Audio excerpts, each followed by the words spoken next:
Vidal, on voit bien que la toxicologie des médicaments se porte généralement sur le foie. C'est-à-dire que c'est le premier organe qui trinque. Voilà. Et donc, dans ce 4e point que je donne sur 5, c'est vous dire simplement, mesdames et messieurs, que quand vous prenez un médicament, évidemment, il est important que vous compreniez que si ce médicament est pris à jeun, le foie va prendre ça de plein fouet.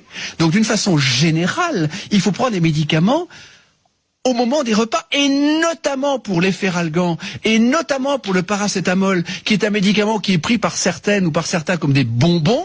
Eh bien, le paracétamol, mesdames et messieurs, peut vous provoquer une insuffisance hépatique foudroyante, définitive, qui va nécessiter une greffe de foie. Donc, le paracétamol, c'est jamais entre les repas, c'est obligatoirement pendant les repas. D'accord. C'est une faute majeure des médecins. Oui, mais quand on a mal à la tête. Eh bien, on mange avec, on prend le paracétamol et en même temps on mange. Oui, mais si vous dites qu'il faut pas manger entre les repas, si on a mal à la tête entre les repas, qu'est-ce qu'on fait ? On mange une pomme, on mange un yaourt, on mange un fromage blanc.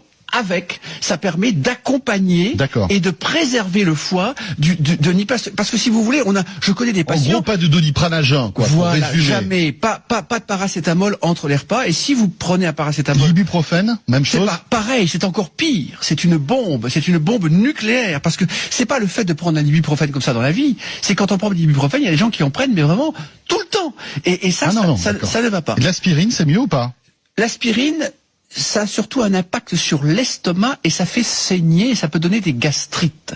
Donc les aspirines à 1000 mg, n'en parlons pas, parce que non, mais on a mal à la tête, par exemple. Vaut mieux prendre. On s'éloigne un petit peu. Paracétamol, ibuprofène ou aspirine, absolument. Plutôt paracétamol. Absolument. Alors je résume. Évidemment, boire de l'eau. Évidemment, laisser reposer le foie entre les repas. Évidemment, diminuer les sucres trop rapides et plutôt que du riz, prendre des pâtes, par exemple. Plutôt que du pain blanc sans aucune qualité, prendre du pain complet. C'est évidemment du gras, c'est de l'huile d'olive, c'est du poisson, c'est éviter un excès de fromage ou un excès de beurre, mais tout en mangeant du fromage et du beurre. C'est évidemment, comme je vous le dis, ne pas prendre trop de médicaments, car au-delà de 4 médicaments, les transporteurs sanguins, dont le foie est un activateur, ne peut plus transporter les médicaments. Donc, sur 10 médicaments, le foie va en transporter que 4. Donc, de toute façon, il y a déjà 6 médicaments à jeter. Et le foie doit les métaboliser pour les ramener au rein. Et quand un foie ne fonctionne pas, c'est une insuffisance rénale. Et dernier point majeur, alors là, le 5e point, si vous voulez garder un foie, et je vais résumer le tout si vous le permettez, c'est évidemment un verre d'alcool pendant un repas. Et le foie est un organe qui ne supporte pas l'alcool. C'est-à-dire que ça détruit tous les réseaux structurants de la fonction hépatique. Et évidemment, quand les réseaux L'alcool est l'ennemi du foie. Ah, c'est le premier ennemi du foie. Le deuxième ennemi du foie, et là je vais le dire maintenant, c'est l'hyperstress, c'est la fatigue, et j'en parlerai pas aujourd'hui, j'en parlerai dans une prochaine émission sur le stress, mais concrètement, l'alcool plus le stress, plus le tabac, plus manger entre les repas, fait que le foie ne va pas résister un siècle. C'est-à-dire qu'un foie, c'est fait pour un humain qui peut vivre 3 siècles, sans aucun problème.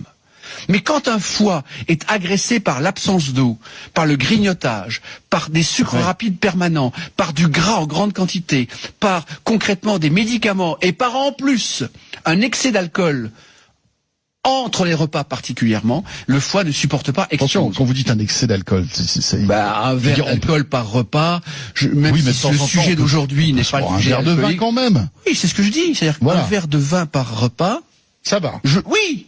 Mais quand vous êtes à de l'alcool entre les repas, ça ne va pas. Donc je résume le tout. Christian, je résume le tout. Le café. Le café, c'est bien. Le café, c'est bien. Le café, le foie, jusqu'à 4-5 cafés, il n'y a aucun problème. D'accord. 2 thés, aucun problème. Parce qu'on a des auditeurs qui disent le radis noir ne fonctionne pas pour détoxifier le foie. Et d'ailleurs, je dirais que la crise de foie est un concept typiquement français. Et les 5 points que je viens de vous donner, mesdames et messieurs, c'est-à-dire l'eau, préserver le sucre, penser au gras, les médicaments, l'alcool et évidemment le repos et évidemment, je dirais, la santé et dormir, eh bien concrètement, l'idée c'est tout cela vous préserve le foie, vous préserve la vie, vous préserve la santé.